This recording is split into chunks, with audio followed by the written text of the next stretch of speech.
Why are there not more people talking about the real reasons behind World War I? It's a question that often gets overlooked in the grand narrative of history. Let's break it down. Understanding the origins and conclusion of this monumental conflict can give us valuable insights into the complexities of global politics.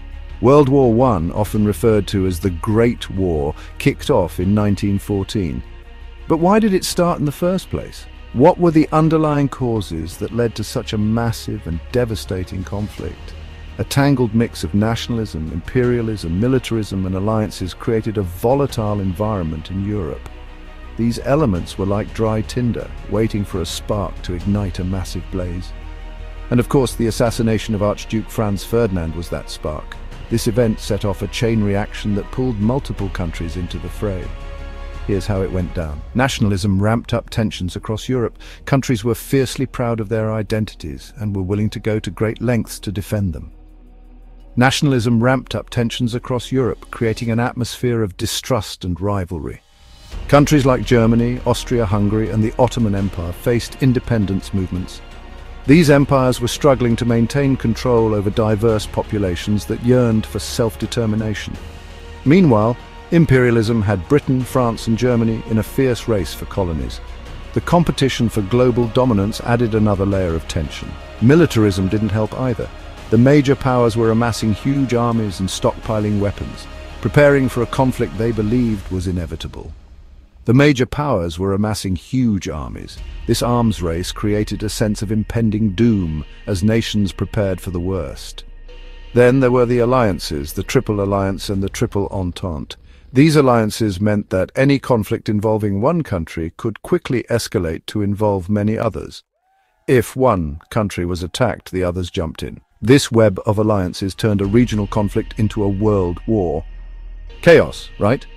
The assassination of Archduke Franz Ferdinand in 1914 was the spark that ignited this powder keg.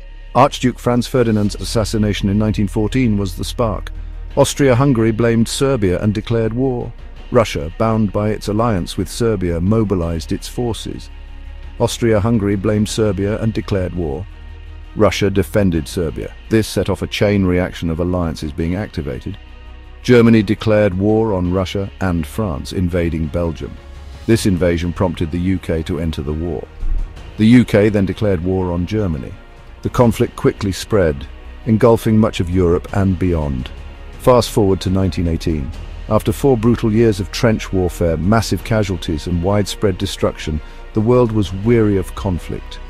4 brutal years later, exhaustion set in. The relentless fighting had taken a toll on all the nations involved. The US joined the Allies, tipping the scales. American troops brought fresh energy and resources to the beleaguered Allied forces. Germany faced internal collapse. The strain of war led to political upheaval and mutinies within the German military. An armistice was signed on November 11, 1918. This marked the end of the fighting, but not the end of the story. The Treaty of Versailles in 1919 sealed the deal, but planted seeds for future conflict. The harsh terms imposed on Germany created resentment that would later contribute to World War II. Want more historical breakdowns? Understanding the past helps us navigate the present and shape the future. Like, subscribe and stick around. There's so much more to explore and learn about our shared history. History is just a click away. Dive into the past to understand the present and prepare for the future.